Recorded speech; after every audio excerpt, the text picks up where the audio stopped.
গতকালকেও আমরা দুজন মানে আমাদের সন্দেহ হয় যে তারা সম্ভবত আমাদের ত্রিপুরা থেকে অন্যত্র যাচ্ছে। তো গতকালকে আমরা দুজনকে গ্রেপ্তার করেছি।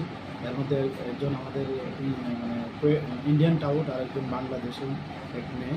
আর আজকেও আমরা সকালবেলা আমরা জিআরপি, আরপিএফ, এসবি, বিএসএফ সব মিলে যখন আমরা চেকিং করছিলাম, তখন আজকেও আমরা টোটাল 7 জনকে ডিটেইন করি সন্দেহজনকভাবে।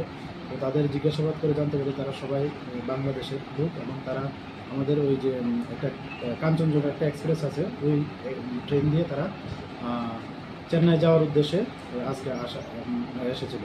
তো তারা সম্ভবত ওই বললো যে একজাক্ট তো বলতে পারে না। তো তাদের ওই বর্ডার থেকে যে আজকে রেল স্টেশনে আসা পর্যন্ত 1 ঘন্টা সময় লেগেছে। তো আমরা আইডিয়া করছি হয়তো কুমিল্লা বা ওইসব বর্ডার দিয়ে তারা এখানে এসেছে।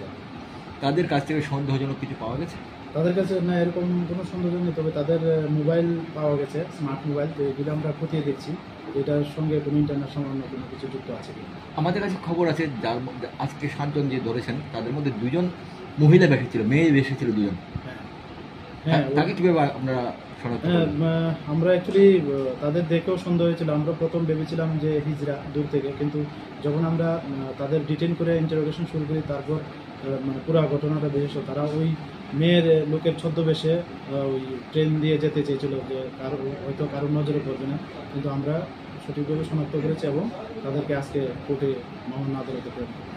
দেশ বদলে যাওয়ার পেছনে কোনো ধরনের কনস্পিরেসি ষড়যন্ত্র দেখতে পাচ্ছেন মনে হয়? এটা হতে পারে। তো সবগুলো এই জন্য আমরা একটা জিআরপি থানাতে একটা আমরা মামলা নিয়েছি, ফরেনার অ্যাক্ট, আইপিপি অ্যাক্ট এবং আমাদের বিভিন্ন আইপিসি দ্বারা নিয়ে। তো আমরা ওই বিষয়টাও খতিয়ে দিচ্ছি। ঠিক আছে, কঠিন প্রশ্ন হয়েছে না তো? হ্যাঁ, কঠিন প্রশ্ন হয়েছে না তো? না না না না। থাকতে পারবো না।